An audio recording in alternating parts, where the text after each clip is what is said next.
सभी साथियों को मेरा नमस्कार, स्वागत है आप सबका आज वीकली करंट अफेयर्स में, जो कि हम वीक कवर कर रहे हैं 27th ऑफ जनवरी वाला, आज तक की करंट अफेयर्स। तो शुरू करते हैं। पहले करंट अफेयर्स है बेलारूस को लेके कि बेलारूस न्यूज़ में था। बेलारूस क्यों न्यूज़ में था कि लुकाशेंको एक और बार से चुने गए हैं बेलारूस में सबसे लंबे समय तक राज करने वाले डिक्टेटर कहा जाता है उन्हें। और आज भी यूएसएसआर के बाद कोई डिक्टेटरशिप अगर उस क्षेत्र में चल रही है, यूरोपियन क्षेत्र में, तो वो बेलारूस में एक्टिवेट है आज भी। लुकाशेंको बहुत ही खतरनाक प्रकार के नेता माने जाते हैं क्योंकि उनके खिलाफ कोई भी अगर बेलारूस में उठता है तो वो तो जेल चला जाता है या मार दिया जाता है। इलेक्शंस हुए हैं कई बार बेलारूस में, मगर इलेक्शंस पूरी तरह रिग हुए हैं। तो अब हम उस पर नहीं जाएंगे। अभी का टॉपिक है बेलारूस के बारे में। क्या है बेलारूस? एक लैंडलॉक कंट्री है जो कि ईस्टर्न यूरोप में है। Borders Russia to the east, Ukraine इसके साउथ में है। बेलारूस के साउथ में है यूक्रेन, और पोलैंड इसके वेस्ट में है। पोलैंड इसके वेस्ट में है और लैटविया इसके नॉर्थ वेस्ट में है। लैटविया और रशिया इसके ईस्ट में है। रशिया, हमें ये भी याद रखना कंट्रीज कौन सी कहाँ पर है। Population of 9.1 million and Minsk इस कैपिटल, उसी कैपिटल का नाम है मिन्स्क। अपने आप में बहुत ही बढ़िया बढ़िया जगहें भी वहाँ पे है। मीर कैसल कॉम्प्लेक्स और नेज्व कैसल। ये मैप एक पिक्टोरियल रिप्रेजेंटेशन है मैप का। रशिया आप देख सकते हैं ईस्ट में है। लैटविया लिथुनिया आपका नॉर्थ वेस्ट में है। फिर पोलैंड है, स्लोवाकिया, हंगरी, रोमानिया आपके साउथ रीजन में। फिर यूक्रेन आपका एकदम इमीडिएट साउथ में आपका है बेलारूस।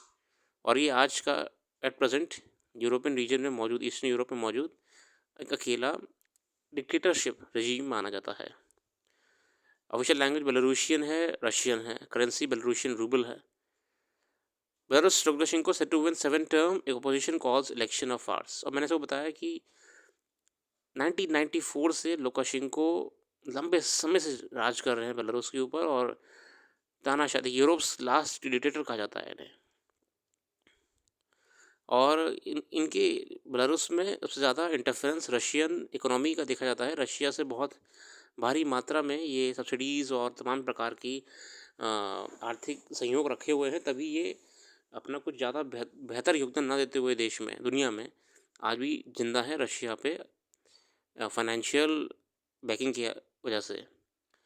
अगली खबर है एआई एक्शन समिट को लेके, जो कि आपकी 10 से 11 फरवरी फ्रांस में होगी। हमारे देश के प्रधानमंत्री भी को चेयर करेंगे इसे, भारत को चेयर करेगा। आर्टिफिशियल इंटेलिजेंस एक्शन समिट है, पेरिस में हो रही है, फ्रांस में। तो ये ध्यान रखिएगा कहाँ पे होनी है, फ्रांस में होनी है। पर्पस क्या है? वही एआई को लेके इंडस्ट्री लीडर्स को साथ में लाना, कंपनीज़ को, सरकारों को, और एआई में अपॉर्चुनिटीज़ क्या हैं, कैसे हम उसे इस्तेमाल कर सकते हैं व्यापार, वाणिज्य और गवर्नेंस में, समाज को और बेहतर करने में। फ्यूचर रिस्पॉन्सिबिलिटीज़ क्या होनी चाहिए, क्या जिम्मेदारियाँ कानूनों की होनी चाहिए, राष्ट्रों की होनी चाहिए, ये सब के बारे में एआई एक्शन समिट में फ्रांस में जाके बात करी जाएगी। अगली खबर आती है गुलियन बार सिंड्रोम को लेके, जो कि बहुत ही बड़ी समस्या है इस समय। गुलियन बार सिंड्रोम, मैं इसको लेके एक आर्टिकल भी पढ़ा था टाइम्स ऑफ इंडिया में, क्योंकि ये अचानक से पुणे में इसके केस निकल के आए। लगभग 140 लोग इससे इन्फेक्ट हो गए। कारण बताया जा रहा है पुणे में कंटामिनेटेड वाटर सप्लाई को लेके, और ये बहुत ही डेडली प्रॉब्लम है मेडिकल साइंस में।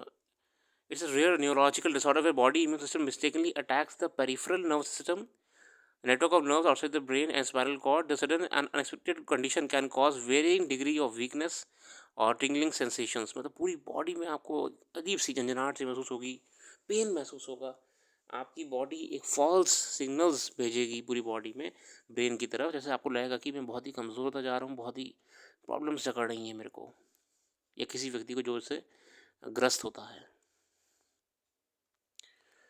ये आप एक इमेज देख सकते हैं, एक इमेज रिप्रेजेंटेशन गुलियन बार सिंड्रोम की। सिम्टम्स क्या होते हैं? Rapid muscle weakness, pain in your limbs, पूरी बॉडी में दर्द होता है, झंझनाहट सी फील होती है, अब नॉर्मल सेंसेशंस होते हैं, डिफ़िकल्टी स्पीकिंग एंड स्वॉलिंग, और ये स्थिति इतनी बुरी है इसमें कि बहुत से लोग पुणे में इस समय वेंटिलेटर सपोर्ट पे चल रहे हैं। और ये आउटब्रेक के पीछे कई कारण बताए जा रहे हैं। उनमें से एक है कि वाटर सप्लाई का कंटैमिनेटेड होना। आगे बढ़ते हैं, इसको लेके हम आगे भी एक वीडियो बनाएंगे अलग से। अगली खबर, Delhi air quality डिटोरिएट्स poor category, और वापस से GRAP3 norms rating response action plan implement करा गया, उसको अपडेट थी तो हमने इससे आपको बताया कि एयर क्वालिटी इंडेक्स को लेके यहाँ पे खबर है। AQI होता क्या है? AQI basically as a numerical scale that measures the level of air pollution and informs the public about potential health risk। मतलब अभी इस समय क्या कैसी एयर है, एयर क्वालिटी कैसी चल रही है, कितनी सीवियर है, बिल्कुल नॉर्मल है। एयर क्वालिटी इंडेक्स जो होता है ये 5 मेजर एयर पोल्यूटेंट्स को मॉनिटर करके आपको एक न्यूमेरिकल वैल्यू देता है। Ground level ozone, particulate matter जो कि PM2.5 भी इसमें इन्वॉल्व होता है, कार्बन मोनोऑक्साइड, सल्फर डाइऑक्साइड और नाइट्रोजन डाइऑक्साइड। जैसे देख सकते हैं कि एयर क्वालिटी इंडेक्स के माध्यम से आपको पता लग जाएगा कि किसी क्षेत्र विशेष की या एरिया की एयर क्वालिटी कैसी है, good, moderate, unhealthy, unhealthy, very unhealthy या ज़ारस। 0 से लेकर 500 तक का स्केल होता है। आगे बढ़ते हैं, वाई ट्रम्प वॉन्ट्स ग्रीनलैंड। ये खबर आई थी पिछले हफ्ते ही कि ट्रम्प साहब ने ये कहा था कि ग्रीनलैंड हमको सौंप दीजिए।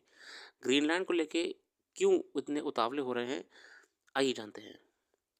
पहला है कि उसकी वो स्ट्रेटेजिक लोकेशन है ग्रीनलैंड की, आपकी आर्कटिक क्षेत्र में। इसके अलावा यूएस का ऑलरेडी एक बेस भी वहाँ पर है, थ्यूले एयरबेस नाम से, ग्रीनलैंड में। नेचुरल रिसोर्स की बात करें, Greenland rich natural resource including rare earth minerals, oil, gas and other valuable commodities.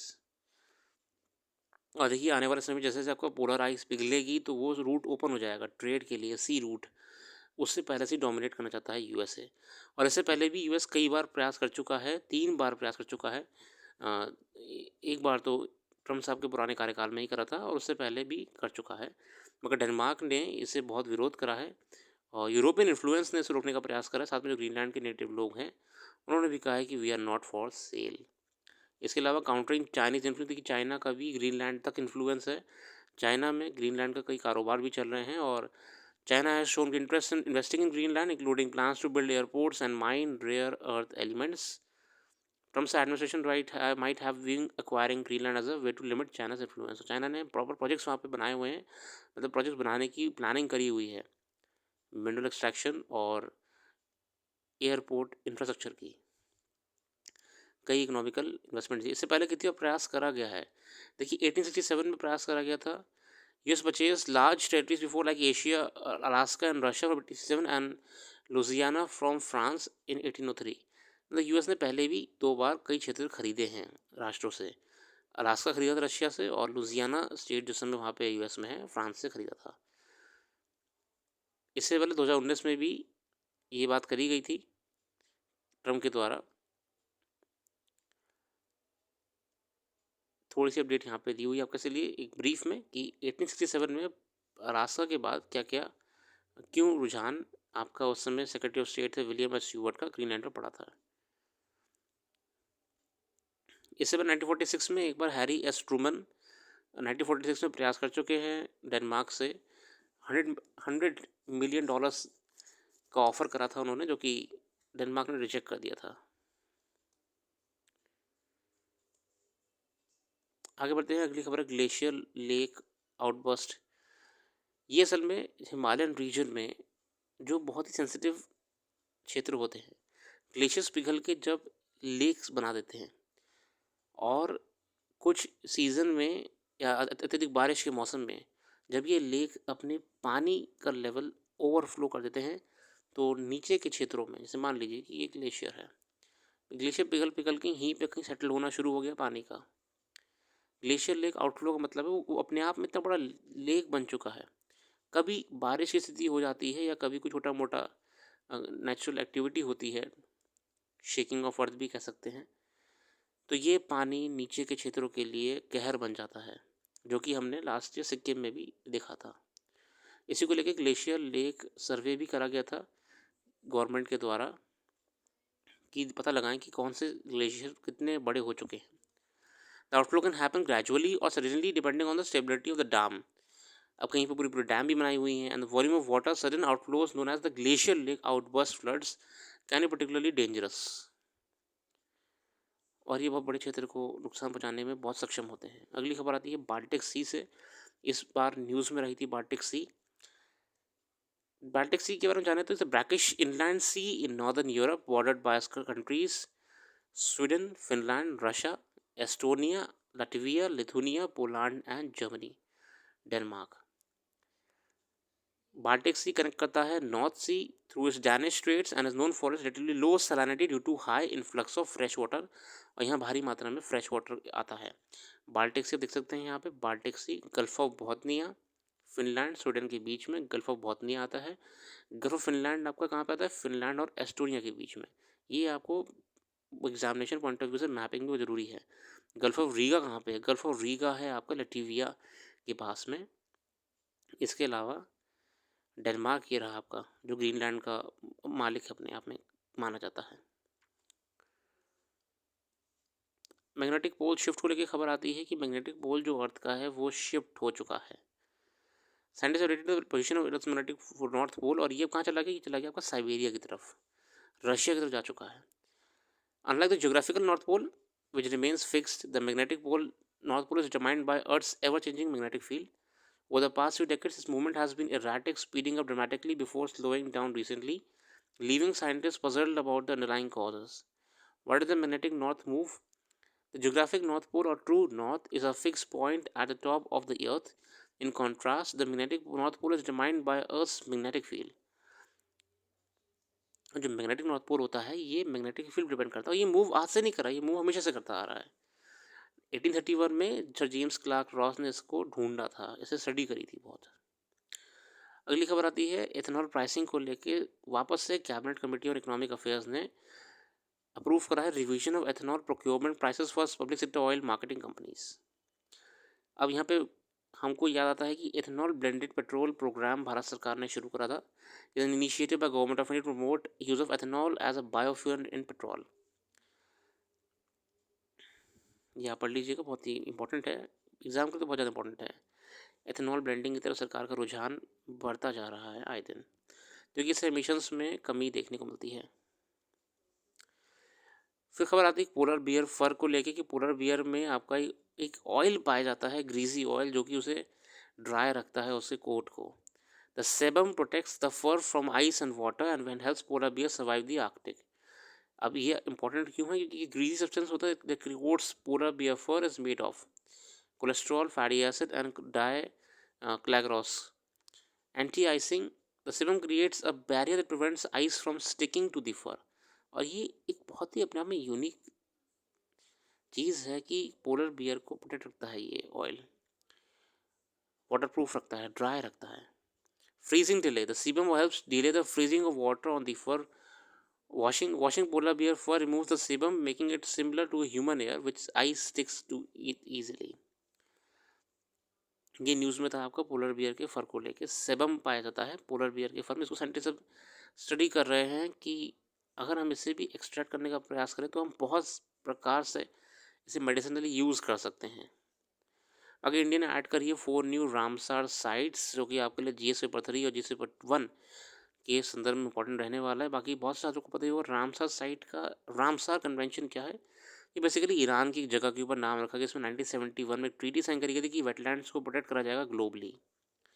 Sign 1971 में करा गया था, मगर इसको फाइनल केम इनटू फोर्स 1975 में हुआ था रामसार कन्वेंशन।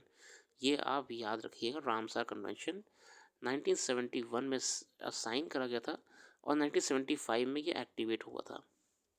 वेटलैंड्स प्रोटेक्शन को लेकर है, हमने 4 नई साइट्स ऐड करी हैं उसमें, जो है सकरकुताई बर्ड सेंचुरी इन तमिलनाडु, थिरथंगाल बर्ड सेंचुरी इन तमिलनाडु, और शिवपुलरली वेटलैंड इन सिक्किम, और उधवा लेक इन झारखंड। और इसी के साथ आज के हम वीकली एनालिसिस को यहीं पे ख़त्म करते हैं। आप और भी करंट अफेयर्स हमारी वेबसाइट पर पढ़ सकते हैं, जो कि पिछले महीनों की, पिछले हफ्तों की है, एग्ज़ाम पॉइंट ऑफ व्यू से बहुत इंपॉर्टेंट रहेगी। So thanks for giving a precious time. Have a very nice day and keep studying, keep exploring, and keep visiting our website as well as YouTube channel. Thank you.